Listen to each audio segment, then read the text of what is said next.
ለየትኛውም የግል ድርጅት ወይም ግለሰብ ውክልና እንዳልሰጠ የኢሚግሬሽንና ዜግነት አገልግሎት አስታውቋል። ቀዳሚ መረጃችን አድርገናል። በጠመንጃ ያዥ አካባቢ በመኪና አደጋ ህይወቱ ያለፈው አንድ ታዳጊ ህፃን አለ። የዚህ ህፃን ስርዓተ ቀብር መፈጸሙን ሰምተናል። ጉዳዩን ትሰማላችሁ። በግል ትምህርት ቤቶች የክፍያ ጭማሪና የምዝገባ አሰራር ላይ ጥብቅ ቁጥጥር እየተደረገ ነው ብሏል የአዲስ አበባ ትምህርትና ስልጠና ቁጥጥር ባለስልጣን። የትምህርት ቤት ክፍያን በተመለከተ መረጃችን ነው። በአሜሪካ ቴክሳስ ግዛት ኦስቲን ከተማ በታዋቂው የአማዞን ኩባንያ ውስጥ በሶፍትዌር ኢንጂነርነት ሲሰራ የነበረ ወጣት ምንድነው የገጠመው? ዝርዝሩን ትሰማላችሁ። የኢትዮጵያ ሜትሮሎጂ ኢንስቲትዩት ከወርሃ ነሐሴ የአልኒኖ ክስተት የመፈጠር እድል እንዳለ ገልጿል። ከ704 ሚሊዮን ብር በላይ ግምታዊ ዋጋ ያላቸው ኮንትሮባንድ እቃዎች ተይዘዋል። እንደምን ውላችኋል? አሃዱ ኒውስ ኤንድ ፖለቲክስ የናንተው የዩቲዩብ ቻናላችሁ ነው። ታማኒ መረጃዎችን የሚወስኗችሁን የሚመጥኗችሁን ብቻ የምናደርስበት ቻናላችን ነው። ውድ ቤተሰቦቻችን አብራችሁን ስለምትሆኑ እስከዚህም ሰዓት አብራችሁን ስላላችሁ ከልብ እናመሰግናለን። አዳዲስ የምትመጡ ቤተሰቦቻችን ደግሞ ሰብስክራይብ በማድረግ ቤተሰብ ሁኑ ነው የምንለው። አዘጋጅቼ የማቀርበው ናርዶስ አለማየሁ ነኝ። ቀዳሚ ወዳደረግነው መረጃ እናልፋለን።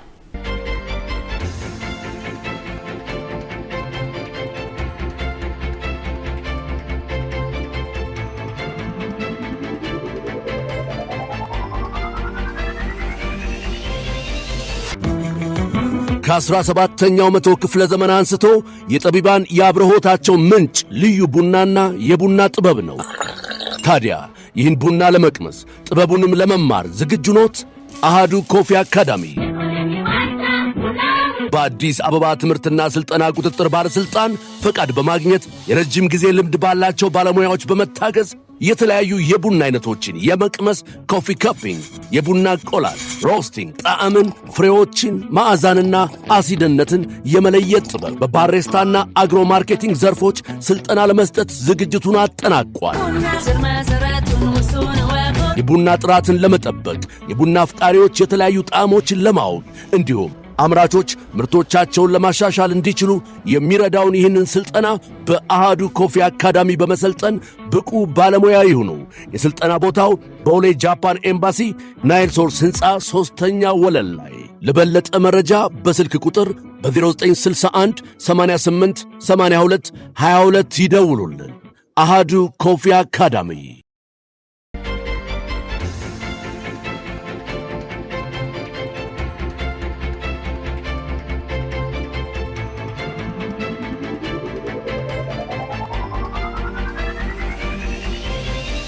ለማንም የግል ድርጅት ወይም ግለሰብ ውክልና አልሰጠውም ብሏል ኢሚግሬሽንና ዜግነት አገልግሎት። አገልግሎቱ የደላሎችን ጣልቃ ገብነት ለማስቀረት አገልግሎቶችን ዲጂታላይዝ እያደረገ መሆኑን ገልጿል። የኢሚግሬሽን ዜግነት አገልግሎት እንግዲህ የህዝብ ግንኙነት ኮሚኒኬሽን ዳይሬክተር የሆኑት አቶ አምቦ መቃሳ ናቸው። እሳቸው በተለያዩ የማህበራዊ ሚዲያ ገጾች ላይ የሚንቀሳቀሱ ህገወጥ ደላሎችን ለመከላከል የአገልግሎት አሰጣጡን ወደ ዲጂታል አሰራር ሙሉ በሙሉ እያሸጋገሩ መሆኑን አስታውቀዋል። ይሁን እንጂ መስሪያ ቤቱ ለማንም የግል ድርጅት ወይም ግለሰብ ውክልና እንዳልሰጠ ነው የተናገረው ማለት ነው። ውድ ቤተሰቦቻችን አገልግሎቱ የሚሰጥባቸውን መንገዶች በተመለከተ ፓስፖርትም ሆነ ሌሎች የቪዛ አገልግሎቶች የተገልጋዩን ባዮሜትሪክስ ወይም ደግሞ የጣት አሻራና የአይን ምስል የሚጠይቁ ስለሆኑ በሶስተኛ ወገን ወይም በደላላ በኩል ጉዳይ ማስፈጸም ፈጽሞ የማይቻል መሆኑን ዳይሬክተሩ አሳስበዋል ማለት ነው። የሙስናና የብልሹ አሰራርን ለመከላከል ደግሞ የገንዘብ ክፍያ ከሰው ንክኪ ነፃ እንዲሆን ተደርጓል። በአሁኑ ወቅት ታዲያ መስሪያ ቤቱ የሚሰጣቸው አገልግሎቶች 90% የሚሆኑት በዲጂታል ፕላትፎርም ላይ የተመሰረቱ ናቸው ማለት ነው።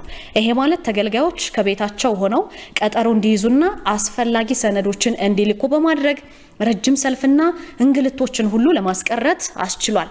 የድረገጽ መቆራረጥ፣ የኔትወርክ ችግሮችን በተመለከተ ደግሞ መስሪያ ቤቱ በየጊዜው የማሻሻያ ስራዎችን ይሰራል። ተገልጋዮች ደግሞ በድረገጽ መጠቀም ቢቸገሩ እንኳን በ28ቱ የክልል ቅርንጫፎች በአካል በመቅረብ አገልግሎቱን በነፃ ማግኘት እንደሚችሉ ተጠቅሷል ማለት ነው።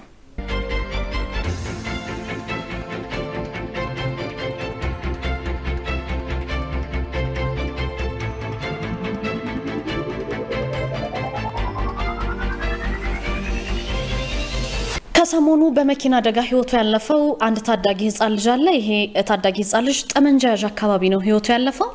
እንግዲህ በጠመንጃዥ አካባቢ በእምነት ስጋ ቤት የሚባል ቦታ ላይ ፊት ለፊት በደረሰ አሰቃቂ መኪና አደጋ ነው ህይወቱ ያለፈው። ይሄ ታዳጊ ህፃን ማንነቱም ተረጋግጧል። ስነ ስርዓተ ቀብሩም መፈጸሙን ሰምተናል። ህይወቱ ያለፈው ህፃን ማርኮናል ናትናኤል ይባላል። የአምስተኛ ክፍል ጎበዝ ተማሪ እንደሆነ ሰምተናል። አደጋው የደረሰበት ከጓደኞቹ ጋር ወደ ግሎባል አካባቢ ተከትሎ በሄደበት ወቅት ነው ማለት ነው። አደጋውን ያደረሰው የአይሱዚ ተሽከርካሪ አሽከርካሪም ለማምለጥ ሲሞክር በአንዲት ሴት አሽከርካሪ ጥረት መንገድ ተዘግቶበት እንደተያዘ ሰምተናል። በአሁኑ ጊዜም በቁጥጥር ስር እንደዋለ ነው እየተነገረ የሚገኘው። አስከሬኑ ወደ ሚኒሊክ ሆስፒታል ተልኮ የነበረ ቢሆንም በህዝቡና በቅን ኢትዮጵያውያን ትብብር ወላጆቹ ሊገኙ ችለዋል ማለት ነው። የዚህ ህፃን ስርዓተ ቀብርም በቅዱስ ዮሴፍ ቤተክርስቲያን ቤተሰቦቹ በተገኙበት ነው የተፈጸመው። በዚህ አሳዛኝና ልብ ሰባሪ ክስተት ምክንያት ለህፃን ወላጆች በሙሉ በርካታ ሰዎች ሀዘናቸውን እየገለጹ ነበረ። ወቅቱ ተማሪዎች ለክረምት ረፍት ከትምህርት ቦታ የሚወጡበት ስለሆነ ወላጆችና አሳዳጊዎች የልጆቻችሁን ውሎና እንቅስቃሴ በቅርበት እንድትከታተሉ ይመከራል። ልጆች ደግሞ ከአካባቢያቸው ርቀው እንዳይሄዱ በከባድ የትራፊክ እንቅስቃሴ በተለይ አሁን ክረምት ከመሆኑ ጋር በተገናኘ ጉም ሊኖር ይችላል፣ ዝናብ ዶፍ ሊኖር ይችላልና ከቅዝቃዜው ጋር በተገናኘ የሚከሰቱ ሌሎች አደጋዎችንም መቀነስ ያስፈልጋል በእኛ ጥረት ማለት ነው። እነዚህ የትራፊክ እንቅስቃሴ ባለባቸው መንገዶች ላይ የሚደረጉ ጨዋታዎችን በማስቀረት ጥንቃቄ በማድረግ ወላጆች በተለይ ልጆቻችሁን በመከታተል አስፈላጊውን የጥንቃቄ ትምህርት እንድትሰጡ ጥሪ ቀርቦላችኋል።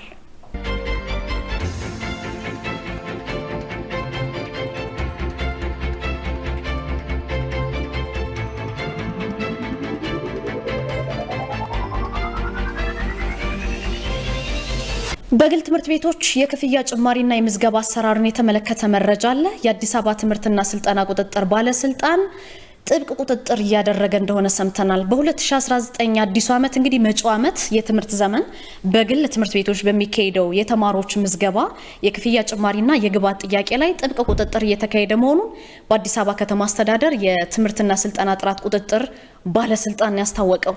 ባለፉት ዓመታት የግል ትምህርት ቤቶች በወርሃዊ ክፍያ በምዝገባ በዩኒፎርም እንዲሁም ደግሞ በአይነት በሚጠይቋቸው እንደ ሳሙና፣ ሶፍት ባሉ ቁሳቁሶች ምክንያት በወላጆች ዘንድ ሰፊ ቅሬታ ሲነሳ የቆየ ጉዳይ ነው። ይህን ታስታውሳላችሁ። በዚህ መሰረት እንግዲህ የአዲስ አበባ ትምህርትና ስልጠና ከፍተኛ ቁጥጥር እያደረገ እንደሆነ የወጡ መረጃዎች ያመላክታሉ።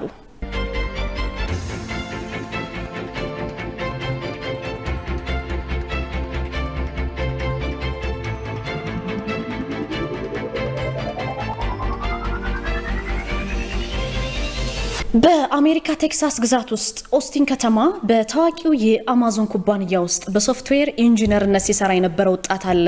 በአሜሪካ እንግዲህ በታዋቂው የአማዞን ኩባንያ ውስጥ ሲሰራ የነበረው ከዚህ ቀደምም በተለያዩ ድርጅቶች እንደሰራ ይነገራል። ኢትዮጵያዊ ወጣት ነው። ይሄ ወጣት ያዴሳ እምሩ ይባላል። በአጋ በኔቫዳ ግዛት በሚገኘው ታላቁ ሌክ ታሆ ሐይቅ ውስጥ ሰምጦ አሳዛኝ ህልፈተ ህይወቱ ትላንትና ማለፉ ተሰምቷል ማለት ነው። የካሊፎርኒያ ጋዜጦች ዛሬ ተጨማሪ መረጃዎችን ይዘው ወጥተው ነበረ። እነዚህ ጋዜጦች ምንድነው የሚሉት? የ32 ዓመት ወጣት ነው። ያዴሳ የሚባለው ግለሰብ ኢትዮጵያዊ ነው።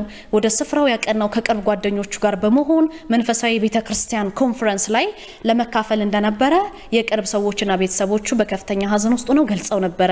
አደጋው የደረሰው ግን ሰኞ ምሽት አካባቢ ነው።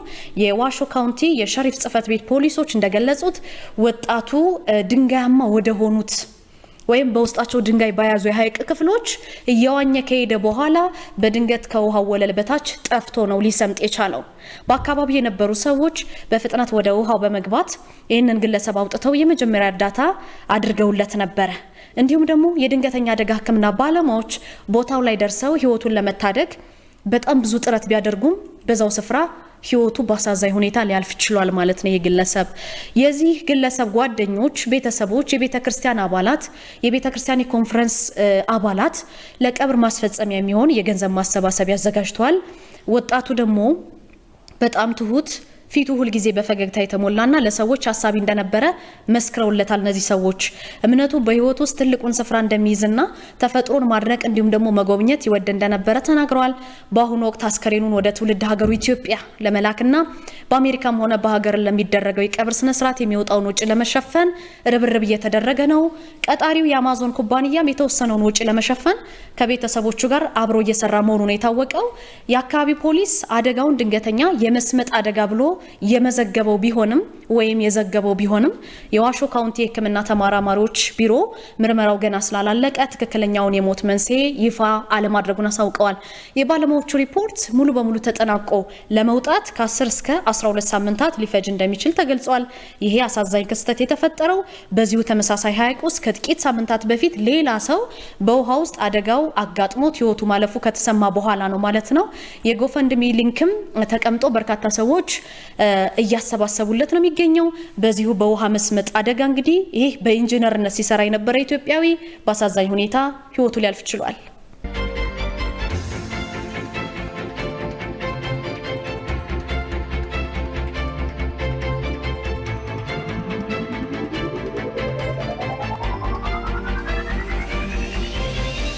የኢትዮጵያ ሜትሮሎጂ ኢንስቲትዩት በወርሃ ነሐሴ የአልኒኖ ክስተት የመፈጠር እድል እንዳለ ገልጿል። በመጪው ነሐሴ ወር እንግዲህ አሁን ያለነው የሐምሌ ወር መጨረሻ ላይ ነው። በምስራቅና በመካከለኛው የፓሲፊክ ውቅያኖስ የባህር ወለል ሙቀት መጨመር የአልኒኖን ክስተትን የማስከተል እድል እንዳለው አሃዛዊ መረጃዎች ያመለክታሉ። ይሄን ያለው የኢትዮጵያ ሜትሮሎጂ ኢንስቲትዩት ነው። በዚሁ መሰረት በነሐሴ ወር በትግራይ በመካከለኛው በምዕራብ አማራ አንዳንድ ዞኖች መደበኛ የሆነ ወይም ከመደበኛ በታች የሆነ የዝናብ መጠን ሊመዘገብ እንደሚችል ትንበያው ያሳያል። በአንጻሩ ግን በቤንሻንጉል ጉሙዝ፣ በምዕራብ ኦሮሚያ፣ በደቡብ ምዕራብ ኢትዮጵያ፣ በጋምቤላ ክልል በአብዛኛው መደበኛና ከመደበኛ በላይ የዝናብ መጠን እንደሚጠበቅ ተብራርቷል። የኢንስቲትዩቱ ምክትል ዋና ዳይሬክተር እንደገለጹት ባለፈው የሰኔ ወር በምዕራብ በሰሜንና ሰሜን ምስራቅ የሀገሪቱ አካባቢዎች ላይ እስከ 100 ሚሊ ሜትር የሚደርስ ከፍተኛ የዝናብ መጠን መመዝገቡ ለማሳ ዝግጅትና ለአካባቢ ጥበቃ ስራዎች ከፍተኛ አስተዋጽኦ አበርክቷል። ከዛ ባሻገር የግብርናውን ዘርፍ ሊከሰቱ ከሚችሉ የአየር ጸባይ ተጽዕኖዎች ለመጠበቅ የዝናብ ሁኔታን የሚመጥኑ ሰብሎችን መጠቀም፣ በአጭር ጊዜ የሚደርሱ ሰብሎችን ማምረትና ድርቅ መቋቋም የሚችሉ ዘሮችን መዝራት አስፈላጊ መሆኑ ተመላክቷል። በተጨማሪ ግን የውሃ ማሰባሰብና የውሃ ማቆር ስራዎችን በማጠናከር ለእርሻና ለመስኖ ልማት የሚያገለግል የውሃ አስተዳደር መዘርጋት እንደሚገባ ተገልጿል ማለት ነው።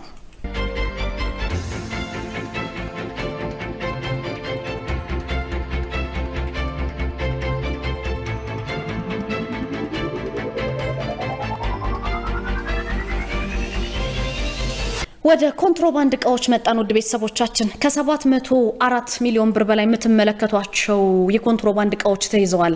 ጉምሩክ ኮሚሽን ከሐምሌ 16 እስከ ሐምሌ 22 2018 ክትትል አድርጎ 661 ሚሊዮን ብር የገቢ ኮንትሮባንድ እቃዎችና 43.3 ሚሊዮን ብር የወጪ በድምሩ 704.4 ሚሊዮን ብር ግምታዊ ዋጋ ያላቸው የኮንትሮባንድ እቃዎች በተለያዩ ቅርንጫፎች ጽህፈት ቤቶች ይዟል ማለት ነው። በቁጥጥር ስር ከዋሉት የኮንትሮባንድ እቃዎች መካከል አዳዲስና ልባሽ ጨርቆች አሉ፣ ኤሌክትሮኒክስ አለ፣ የግንባታ እቃዎች አሉ፣ ቡና አለ፣ ጥራጥሬ አለ፣ የተሽከርካሪ መለዋወጫ ወይም አክሰሰሪ አለ፣ የቁም እንስሳት፣ የመዋቢያ እቃዎች፣ ጫት፣ አደንዛዥ እጾች፣ መድኃኒት፣ ማዕድናትና የውጭ ሀገር ገንዘቦች አሉ። ከተያዙት ውስጥ በተጠቀሰው የጊዜ ገደብ የገቢና የውጭ ኮንትሮባንድን በመቆጣጠር አዋሽ፣ አዲስ አበባ ኤርፖርትና ጂጂጋ ጉምሩክ ቅርንጫፍ ጽህፈት ቤቶች ቀዳሚውን ስፍራ ይዛሉ። ቅደም ተከተላቸው 261 ሚሊዮን፣ 111 ሚሊዮን እና 90 ሚሊዮን ብር ግምታዊ ዋጋ ያላቸው የኮንትሮባንድ እቃዎች ተይዘዋል። በእነዚህ ኬላዎች የኮንትሮባንድ እቃዎች በጉምሩክ ኮሚሽን ሰራተኞች፣ በፌዴራል ፖሊስ፣ በክልል ፖሊስ አባላት ህብረተሰቡ ባደረገው የጋራ ጥረት በፍተሻ በጥቆማ በበረራ የተያዙ ናቸው። የኮንትሮባንድ እቃዎቹን ሲያዘዋውሩ የተገኙ ወደ 34 ተጠርጣሪዎችና 14 ተሽከርካሪዎችም በቁጥጥር ስር መዋላቸውን የወጡ መረጃዎች ያመለክታሉ።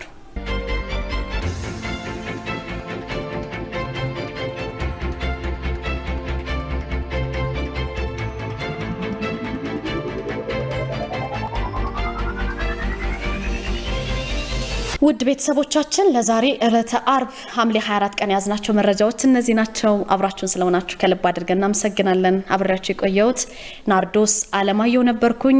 አብራችሁን ስለምትሆኑ እያመሰገንን አዲስ የምትመጡ ቤተሰቦቻችን ላይክ፣ ሼር፣ ሰብስክራይብ በማድረግ ቤተሰቦቻችን ሁኑ። ቀሪው ቅዳሜና እሁድ ጥሩ ረፍት እንዲሆንላችሁ እመኛለሁ። በያላችሁበት መልካም አዳር ይሁንላችሁ።